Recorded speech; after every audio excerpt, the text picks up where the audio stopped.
Oferecimento Postos Casa Grande. Siga o nosso Instagram e acompanhe todas as novidades e promoções. Fala, jogadores! Tudo bem com vocês? Jogo histórico hoje acontece lá em La Paz, né? Cidade da Bolívia, onde a altitude certamente será o grande adversário do Sport Clube Bahia.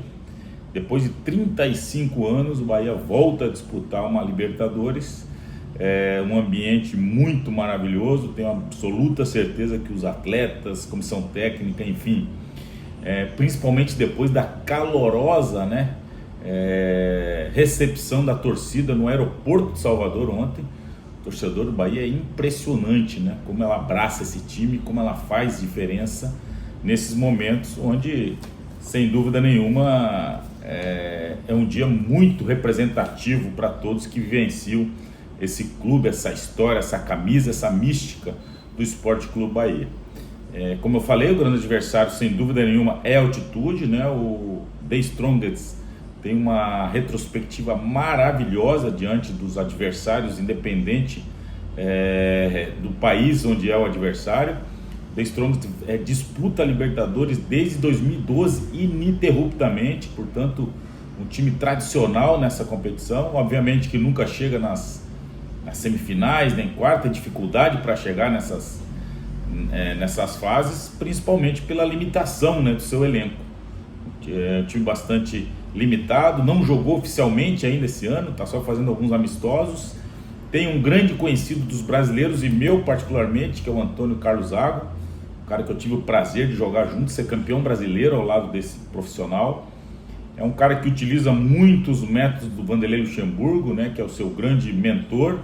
Foi o cara que criou praticamente essa ideia na cabeça do Antônio Carlos Zago, mas a gente sabe que também, como eu falei, que o time do Strongest é bastante limitado, né, um investimento muito pequeno, nem comparado ao que investe o Sport Clube Bahia, mas eu acho que o Antônio Carlos Zago tem uma experiência, né, de conhecimento, principalmente por ter sido um atleta de alto nível e saber exatamente o que sente, né, um jogador quando joga numa altitude do tamanho que é essa de La Paz.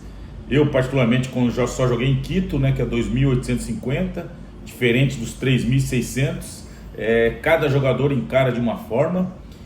Pela primeira vez na história que eu ouço falar que os goleiros vão antes da delegação, e o Bahia teve esse cuidado, claro, muito em função do conhecimento do Rogério nessa posição, da dificuldade que é, principalmente a velocidade da bola, torcedor.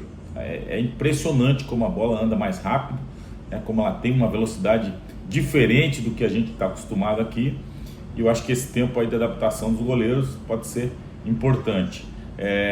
O fato do Bahia chegar só para a hora do jogo, né, também eu acho que isso foram estudos feitos ao longo do tempo, onde os clubes brasileiros iam para lá, alguns chegavam uns dias antes para adaptação, mas acho que a melhor maneira de você encarar um jogo decisivo como esse é chegar na hora do jogo, ir para o jogo, tentar minimizar os efeitos da altitude, né, individualmente de cada atleta. Cada um tem uma maneira de reagir, de se apresentar diante dessa dificuldade. Com certeza a experiência do Rogério também vai contar muito, né, ele passar para os jogadores aquilo que ele viveu como atleta e torcer para que o Bahia faça um jogo. Eu acho que o estilo de jogo do Bahia, ele beneficia no fato de jogar na altitude pelo fato de ter a bola, de manter a posse da bola. Isso vai ser fundamental, né? Claro que em alguns momentos vai ter que pôr velocidade. O Eric Puga deve ser o titular por um lado, o Ademir pelo outro, pelo menos é o time que o Rogério esboçou durante esses jogos preparativos para esse grande desafio, e a gente espera, né, que a velocidade desses jogadores sejam colocadas à prova em alguns momentos do jogo. Mas eu acho que a tônica do Bahia para ter supremacia, superioridade sobre o adversário é o toque curto, é a aproximação, coisa que os caras do meio fazem muito bem. O Caio Alexandre, o Everton Ribeiro e o Jean Lucas fazem muito bem isso, né?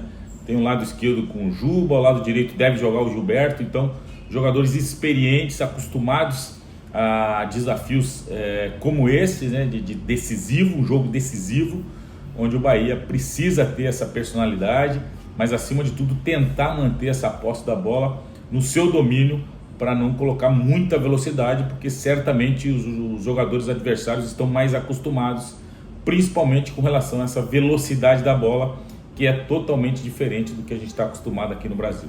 Tá certo, galera? Então esbocei mais ou menos a escalação aí, deve ser o Danilo Fernandes, Gilberto, Canu, o Mingo e o Juba.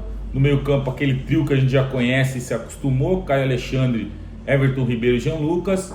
Ademir na frente, do lado esquerdo, nosso querido Eric Puga, e centralizado o nosso Lúcio Gonzalez. Tá certo, galera? Vamos ficar atento, vamos ficar ligado, vamos torcer energia positiva para que a gente consiga, né, ter êxito, né, porque a gente faz parte dessa história. Eu particularmente tenho um carinho absurdo pelo clube, pela torcida, e gostaria muito que o Bahia tornasse, né, viesse para o jogo de volta, pelo menos com empate ou com uma pequena vantagem aí, para a gente poder abraçar de vez essa competição maravilhosa que é a Libertadores da América. Tá certo, galera? Momento pré do Black, para a gente ficar por dentro os detalhes de quem jogou. Às vezes é diferente você ouvir uma palavra de quem jogou, mas são lá os jogadores dentro de campo, comissão técnica, diretoria, que vão fazer a diferença e vão, sem dúvida nenhuma, trazer essa alegria para o torcedor tricolor. Fiquem todos com Deus, aproveita, se inscreve no canal, deixa seu like, compartilha com os amigos e ativa as notificações. Fiquem todos com Deus, obrigado, Charles Miller. Oferecimento Postos Casa Grande. Siga o nosso Instagram e acompanhe todas as novidades e promoções.